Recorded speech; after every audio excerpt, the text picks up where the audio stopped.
is our profile.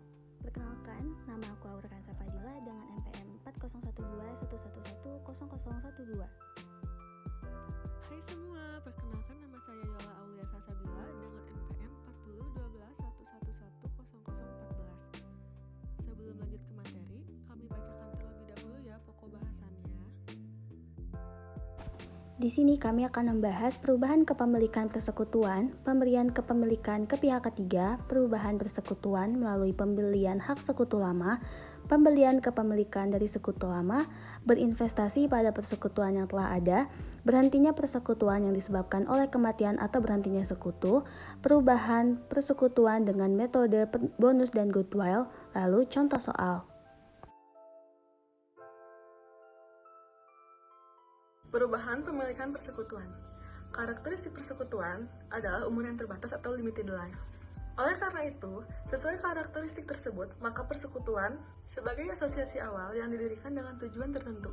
Kegiatannya dapat berakhir yang disebabkan oleh beberapa hal, yaitu yang pertama, bubar karena sesuai dengan perjanjian persekutuan. Yang kedua, bubar karena berdasarkan UU yang berlaku, sehingga secara otomatis persekutuan bubar. Yang ketiga, bubar karena putusan pengadilan. Seorang sekutu berhak untuk keluar atau berhenti dari persekutuan pada saat kapanpun. Penghentian adalah perubahan hubungan yang disebabkan oleh berhentinya seorang sekutu dari persekutuan. Ada pendapat yang mengatakan bahwa penghentian legal telah menghentikan persekutuan yang lama, maka seluruh aset yang dipindahkan ke persekutuan baru seharusnya direvaluasi kembali. Pendekatan revaluasi biasanya disebut dengan prosedur goodwill, sedangkan pendekatan non-evaluasi disebut prosedur bonus. Oke, selanjutnya akan dibahas oleh partner saya, Haura. Oke, selanjutnya kita akan membahas pemberian kepemilikan pihak ketiga. Saat ada sekutu yang menjadi kepemilikannya pada persekutuan ke pihak ketiga, tidak berarti terjadi pembubaran persekutuan. Karena transaksi ini tidak berubah hubungan antar sekutu, tetapi hanya memberikan hak kepemilikan persekutuan agar di kemudian hari pihak ketiga tersebut akan mendapatkan hak pembagian laba pada akhir periode, serta hasil likuidasi aset bila kelak persekutuan dilikuidasi. Pihak ketiga yang membeli kepemilikan salah satu sekutu tidak bertindak sebagai sekutu di dalam persekutuan, tetapi hanya menerima bagian laba ataupun rugi berdasarkan pembelian kepemilikannya. Lalu selanjutnya kita akan membahas perubahan persekutuan melalui pembelian hak sekutu lama. Masuknya sekutu baru melalui pembelian hak sekutu lama. Sesuai dengan karakteristik persekutuan yaitu right to dispose of a partnership interest, yang artinya masing-masing sekutu mempunyai hak untuk menjual atau memindahkan haknya atas modal dan hak atas laba kepada orang lain, baik kepada anggota sekutu maupun bukan. Dalam pembelian hak sekutu lama, terdapat 5 kasus yang akan mungkin terjadi. Yang pertama, membeli sebagian hak seorang sekutu. Yang kedua, membeli seluruh hak seorang sekutu. Yang ketiga, membeli seluruh hak beberapa orang sekutu. Yang keempat, membeli sebagian hak beberapa orang sekutu. Yang kelima, membeli sebagian hak seluruh anggota sekutu. Baik, mari kita lanjut ke materi berikutnya, pembelian kepemilikan dari sekutu lama. Seorang sekutu baru dapat dimasukkan ke dalam persekutuan dengan 2 cara, yaitu membeli kepemilikan dari sekutu lama dan dengan menginvestasikan uang atau aset lainnya ke dalam persekutuan. Nah, dengan melakukan pembelian kepemilikan pada sekutu lama, maka persekutuan lama dibubarkan, lalu pembukuan ditutup dan membentuk persekutuan baru dengan perjanjian persekutuan yang baru juga. Terdapat 2 pilihan dalam revaluasi nilai aset baru. Yang pertama, bila melakukan revaluasi, maka akan menggunakan pendekatan goodwill. Bila tidak melakukan revaluasi terhadap nilai aset persekutuan baru, maka pendekatan yang digunakan adalah pendekatan bonus. Oke, materi berikutnya yaitu berinvestasi pada persekutuan yang telah ada.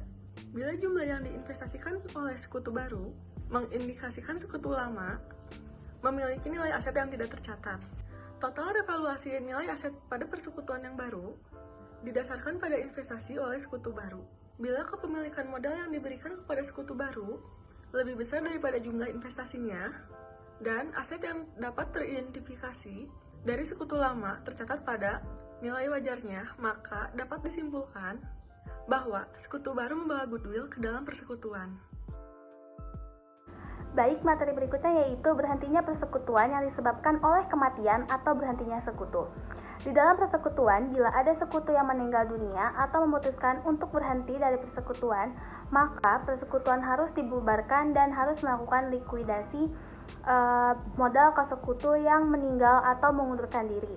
Nah, bila ada rentang waktu antara meninggalnya atau berhentinya sekutu dari penyelesaian modal, saldo modalnya direklasifikasi sebagai kewajiban. Materi berikutnya yaitu mengenai perubahan persekutuan dengan metode bonus dan metode goodwill. Perbandingan metode goodwill dengan metode bonus. Di dalam perubahan pemilikan persekutuan melalui pembelian sebagian hak dari seluruh anggota persekutuan, maka pemahaman terhadap penggunaan metode bonus dan penggunaan metode goodwill harus kita dapatkan terlebih dahulu. Kita dapatkan dari mana? Kita dapatkan dari modal masing-masing sekutu. Yang pertama itu pembagian laba. Bila pembagian laba memperhatikan modal masing-masing sekutu, maka metode bonus dan goodwill akan berbeda. Namun, bila pembagian laba tidak memperhatikan modal masing-masing sekutu, maka kedua metode tersebut akan sama. Yang kedua, pembagian aktiva di dalam likuidasi. Besarnya bagian kas masing-masing sekutu sangat tergantung pada saldo modal masing-masing sekutu dan rasio pembagian rugi laba. Mengenai saldo modal akan tergantung pada 3 hal. Yang pertama, saldo modal sesaat setelah masuknya sekutu baru. Yang kedua, transaksi modal setelah masuknya sekutu baru. Dan yang ketiga yaitu rasio pembagian laba. Berikutnya, masuknya sekutu baru dengan cara menyetor modal. Cara lain untuk menjadi anggota baru dalam persekutuan adalah dengan jalan menyetorkan modal. Besarnya setoran modal persekutuan selalu tidak sama dengan besarnya setoran sekutu baru, karena hal ini dipengaruhi oleh yang pertama, keadaan persekutuan sebelum masuknya sekutu baru, dan setoran modal sekutu baru. Berdasarkan kasus yang mungkin akan terjadi terhadap masuknya sekutu baru melalui penyetoran modal, ternyata dapat dikelompokkan menjadi 6, yaitu yang pertama, tanpa membentuk bonus maupun goodwill. 2. Bonus untuk sekutu lama. 3. Bonus untuk sekutu baru. 4. Goodwill untuk sekutu lama. 5. Goodwill untuk sekutu baru. 6. Goodwill untuk sekutu lama dan sekutu baru. Baik, selanjutnya kami akan memberikan contoh soal mengenai disolusi dengan menggunakan metode bonus dan metode goodwill. Silakan simak soal berikut.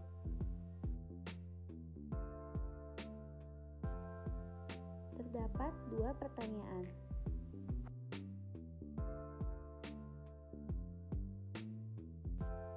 Berikut penyelesaian metode bonus. Untuk menghitung modal real, modal sekutu lama ditambah dengan modal sekutu baru. Lalu, untuk menghitung hak sekutu baru, 1/4 seperti yang ada pada soal dikalikan dengan modal real. Untuk menghitung bonus, jumlah modal yang diserahkan dikurangi dengan hak sekutu baru. Lalu, untuk menghitung pembagian bonus Nyonya A, Nyonya B, dan C, masing-masing memiliki saldo modal akhir yang dapat dilihat pada tabel laporan posisi modal yang ada pada soal. Lalu dibagi dengan total modal akhir Nyonya A, Nyonya B, dan C. Lalu dikalikan dengan bonus yang telah dihitung pada poin 3. Berikut merupakan jurnal pencatatan masuknya Nyonya D dan pembagian bonus untuk sekutu lama. Penyelesaian metode bonus keluarnya Nyonya B. Di sini terdapat laporan perubahan per 1 Januari 2018. Untuk menghitung bonus, uang yang dibayarkan dikurangi dengan modal Nyonya B.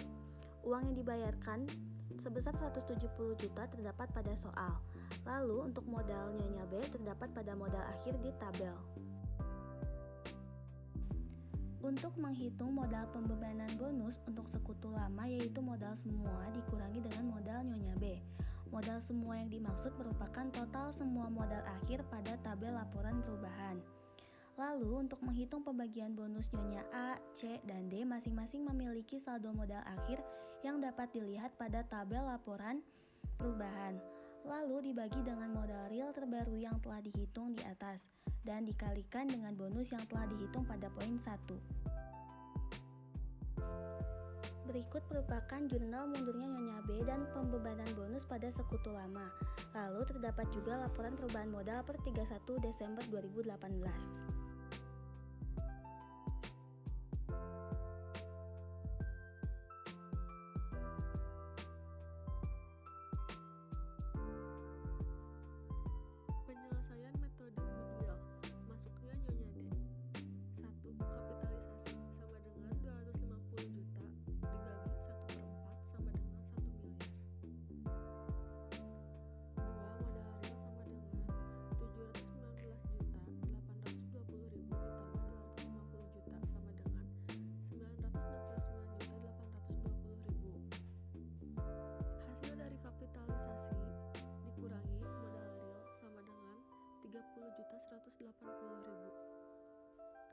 3. Menghitung pembagian goodwill. Untuk Nyonya A, 351.618.916 dibagi 719.820.000 dikali 30.180 sama dengan 14.742.378.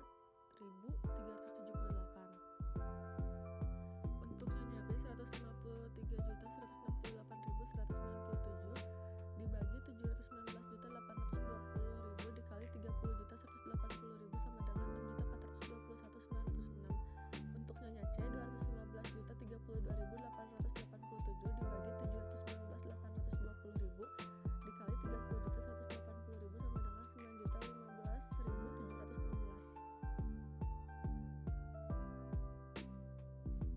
Untuk jurnalnya yaitu sebagai berikut. A. Masuknya Nyonya D. Debitnya cash 250 juta, kreditnya modal Nyonya D 250 juta. B. Pembagian goodwill, debitnya goodwill 30. Berikut kami lampirkan tabel laporan perubahan modal per 1 Januari tahun 2018. Berikut penyelesaian metode goodwill keluarnya Nyonya B. 1. Menghitung goodwill. Jumlah yang dibayarkan sama dengan 170 juta, modal Nyonya B 159.590.103. Untuk goodwill A 10.459.897, untuk goodwill B 10.409.897. 2. Pembebanan goodwill. Untuk Nyonya A 366.361.294 per 1.000.000 dikurangi 159.590.103 dikali 65.061.856 sama dengan 28.362.524. Untuk Nyonya C 224.048.603 dibagi 840.409.897 dikali 65.061.856 sama dengan 17.345.129. Untuk Nyonya D 250 juta dibagi 840.409.897 dikali 65.061.856 sama dengan 19.354.203. Untuk jurnalnya yaitu sebagai berikut. A. Mundurnya Nyonya B. Debitnya modal Nyonya B 170 juta, kreditnya AP tu Nyonya B 170 juta. B. Pembebanan bonus pada sekutu lama. Debit modal Nyonya A 28.362.524. Debit modal Nyonya C 17.345.129. Debit modal Nyonya D 19.354.203. Kredit modal Nyonya B 65.061.856. Berikut kami lampirkan laporan perubahan modal per 31 Desember tahun 2018. Akhirnya selesai sudah materi pertemuan 3 ini. Mohon maaf apabila terdapat kesalahan dalam ucapan atau kata. Sekian dan terima kasih. Untuk teman-teman, jika ada materi yang ingin ditanyakan, boleh ditanyakan di dalam forum ya. Terima kasih.